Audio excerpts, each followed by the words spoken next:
ఆయుర్వేద అభిలాషులకు నమస్కారం. ఈరోజు మనం ఒక పొడపత్రి ఆకు, దీన్ని పుట్ట పదురు కూడా అంటారు ఈ చెట్టును. ఈ ఆకును మధుమేహానికే కాకుండా దీని యొక్క ఆకుని ఇట్లా గిల్లినప్పుడు దీనికి చిన్నగా పాలు వస్తాయి. ఈ పాలను కళ్ళల్లో కాయలు కాసినటువంటి వాళ్ళకు, అంటే కంటి పువ్వు ఉంటుంది చూడు, ఎన్నాళ్ళ నుంచి ఉన్నా కానీ దీన్ని ఒక వారం 10 రోజులు పెట్టినట్టయితే ఈ పాలను అద్భుతంగా పువ్వును కోసేస్తుంది. ఇలాగ పెట్టాలన్నమాట. అంటే మనం కంటికి ఎలా పెట్టాలనేది మనం ఆలోచిస్తే, ఇదిగో ఈ యొక్క ఇందులో ఉంది కదా, పాలు పడుతున్నాయా, ఇదిగో చూడండి తెల్లగా పడుతుంది చూసారా, వాటిని ఇలా పెట్టాలి.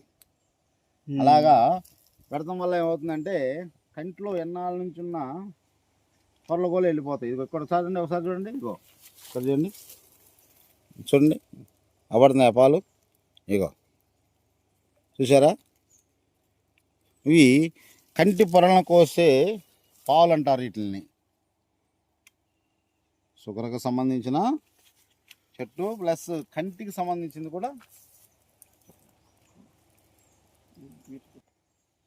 పూర్వంలో మనకి హాస్పిటల్ లేవు. చాలామంది కంటి పొరలతో చాలా పొరలుగా వచ్చి ఇబ్బంది పడే రోజులలో, ఆ రోజుల్లో పూర్వీకులు మన పూర్వీకులు ఎవరైతే ఉన్నారో వారు తీసుకెళ్ళి చెట్టు దగ్గరికి తీసుకెళ్ళి ఈ చెట్టు పాలు ఇలాగా కంటిలో పొడిచేవాళ్ళు.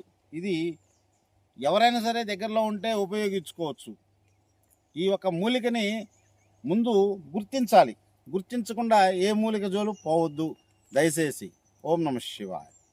శ్రీశైల బ్రహ్మ మల్లికార్జున స్వామి నమః. ఇది వాడుకునేటప్పుడు తెలియపరిచి వాడుకోండి.